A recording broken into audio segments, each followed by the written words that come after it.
Merci d'être avec nous sur Radio J. Merci de votre écoute. Vous avez fait un excellent choix ce matin à notre écoute sur Radio J. Nous sommes avec Kéliane Nguyen et Didier Passamonique. Bonjour messieurs. Bonjour Bonjour Ilana. Ilana. Et oui, vous connaissez ces voix à présent. Ce sont deux spécialistes de la bande dessinée. On aime beaucoup la BD sur Radio J. Alors, Et d'ailleurs, ne manquez pas de oui, de de liker, liker, de partager, bien voilà. sûr, toutes nos chroniques qui sont à la fois sur notre site internet et à la fois sur notre chaîne YouTube Radio J. Voilà, la promo est faite.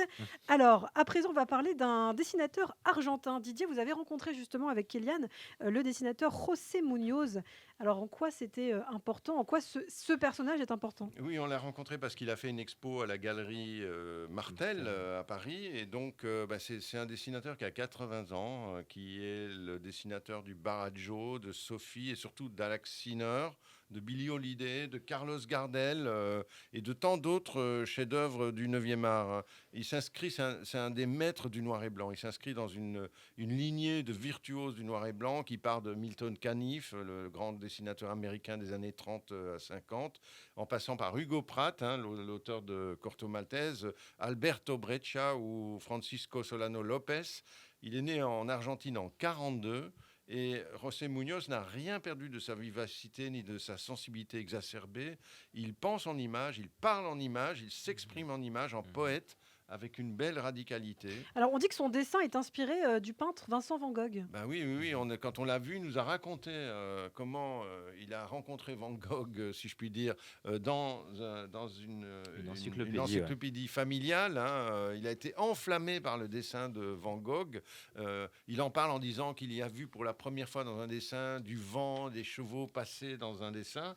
Pour lui, c'était une révélation. Et c'est cet émerveillement-là qu'il retrouve en lisant un magazine argentin où il retrouve les signatures de Hugo Pratt et de Alberto Breccia. Ça s'appelle Mystérix, publié par les frères Hector Herman et Jorge Oesterheld, qui avaient exploré en Argentine les frontières de la bande dessinée des Juifs. Vous savez.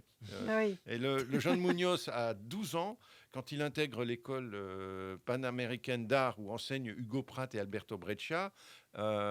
Donc, Hugo Pratt, italien, émigré en Argentine. Et Breccia, c'est le plus grand dessinateur argentin de tous les temps, un grand maître du noir et blanc. Et donc, il devient aussi l'assistant de Francisco Solano Lopez, qui est un Uruguayen, lui, pour le coup, qui est aussi un très, très grand dessinateur. Et il prendra le chemin de l'exil plus tard. Ben oui, parce que l'Argentine est un marché trop exigu et donc avec son ami Oscar Zarate, il quitte le pays de son enfance pour aller en Angleterre. Et puis arrive la dictature et l'assassinat des frères Oesterheld par le pouvoir.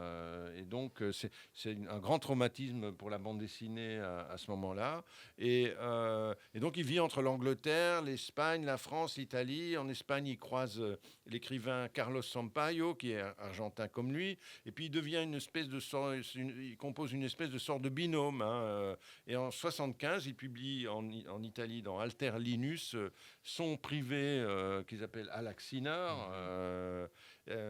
Cette volume, c'est repris par Wolinski dans Charlie mensuel, et puis il rejoint Pratt dans À suivre, et puis voilà, et Alors, avec Sampaio, il va faire plein d'albums. alors, vous l'avez rencontré, Kéliane. Qu'est-ce que vous avez tiré de cet entretien? C'est quelqu'un de lumineux malgré son âge. Il est encore très lucide et comme l'a dit Didier, c'est un poète quand il parle Ouais. et il est. Si vous voulez regarder la vidéo sur notre site, quand il parle des dessins de Van Gogh, quand il parle des dessins de Pratt, c'est vraiment. Il nous transporte, on comprend complètement ce qu'il a vécu.